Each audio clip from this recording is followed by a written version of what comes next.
Everything is connected, and each and every topic in spirit science is connected too, perhaps in a deeper way than any of us might know. In a nutshell, that's really what spirit science is about. We're making connections. Connections between our understanding of reality and ideas about the way that things work on a physical, quantum, metaphysical, spiritual, and all manner of ways. If we find that things are not connected, we can add new points to find the connections. The way that science is hoping that finding the Higgs boson will bridge some gaps between the standard model of physics and understand other things like consciousness and gravity. Adding new connections like sacred geometry do just that. Sacred geometry shows us how biological systems interact with each other in nature, and we can copy it to become more in tune with nature and everything, and most importantly, ourselves. All of these ideas are connected. We just have to look at the patterns as to how. We can fractal this idea larger and larger. Just as an animal exists as a part of the ecosystem that it's connected to, so too do we have a connection with our planet in a way that is almost cosmic in nature. In learning to recognize the patterns that exist, such as the trinity between the life-giving sun, Mother Earth, and you, we can learn to understand ourselves in a very powerful way. If you get one thing out of this series, I would hope that I would be able to inspire you to look inward and to look at yourself and the events in your life in a new way. In looking deeper at the world all around you, it's important to let go of ideas that no longer serve you. The realization that I have come to is that all of us, every single person on this planet, are cosmic beings of life and light in the universe. We share a space with all of the energy of infinity, and it's about acknowledging that energy and tuning yourself into it. You are a receiver for cosmic information. Science now shows that we are all made of stardust, the remnants of exploding stars. We have developed our own unique consciousness based on our previous geometry. If our consciousness came from a star, then what's to say that that star and the rest of the universe doesn't also have its own unique consciousness, even if it's not entirely understood yet? On that note, I want to share a short video with you now by performance philosopher Jason Silva about what it means to understand and connect the dots.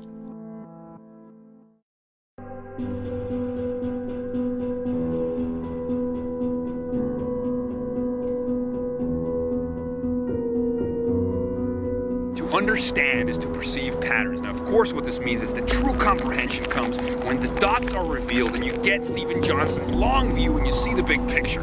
This is this idea about patterns, recurring patterns across different scales of reality. You know, Paul Stamets talks about the mycelial archetype and how the information sharing systems that comprise the internet look exactly like computer models of dark matter in the universe, look exactly like the neurons in a brain. They all share the same intertwinkle filamental structure. It's the rise of networkism as big data advocates talk about how man-made systems are looking exactly like natural systems. The more we can measure, the more we can visualize, the more it expands our consciousness by seeing these recurring patterns across scales of reality. It blows my mind, and I think that technology increasingly is becoming an expander of human consciousness. It extends our thought, reach, and vision, and revealing so much more. It's like, whereas once I was blind, now I can see. Jeffrey West from the Santa Fe Institute is telling us that cities are really like organisms, you know, alleys are like capillaries. How is it possible that a man-made artificial technological system is behaving like a natural system? The more efficient it becomes, the more it's starting to look like nature. Really interesting, weird stuff. You know, but it makes me optimistic. It's like when Stephen Johnson says, look, if we can understand all this stuff, we can, I mean, anything becomes possible, right? It's the adjacent possible, standing as a sort of shadow future, a map of all the ways the present can reinvent itself. It's beautiful stuff.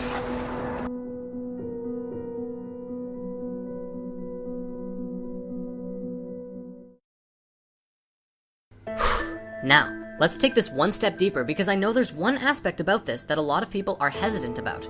It's the use of this word, spirit, in conjunction with this word, science. Many people feel that these words need to be kept separate, although I will share that in my experiences, I've learned that magic can happen when powerful energies come together. In fact, it's the very nature of physics and our own sun. Our sun is a fusion reactor, which provides all of the energy and life for the entire planet, whereas fission, on the other hand, has been used to blow up and demolish entire cities. So, which do you really prefer? I find it really interesting too, as the discussion of God has been the most sought discussion of our evolution and history for thousands of years. Ideas like God, source, spirit, and essence are all ideas that can be used to expand our perception of everything in the universe to a broader, more encompassing understanding. less of a creator-god caricature than it's typically perceived as.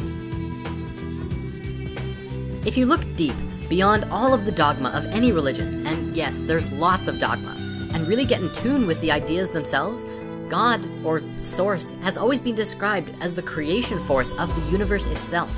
The creation force of reality, the driving life essence that moves through everything. In modern science, we pretend that this is not the question that we're asking, but it really is. We can see scientifically that everything in reality is vibrating waves of light, and we can look to our ancient past to see that pretty much everyone says that the light itself is the creation force. It's not just in the Bible that the light came first. Pretty much every ancient culture believed this, from the Mayans to the Egyptians. We're coming full circle. The leading theories and ideas about the universe now depict how the entire reality is like a giant living organism that grows and evolves and manifests new things. The Big Bang is the breath of source energy from which everything manifested. All of the parameters for the structures of the universe were defined within the first nanoseconds of the Big Bang. It wasn't random, there was a fundamental pattern at the core of that creation.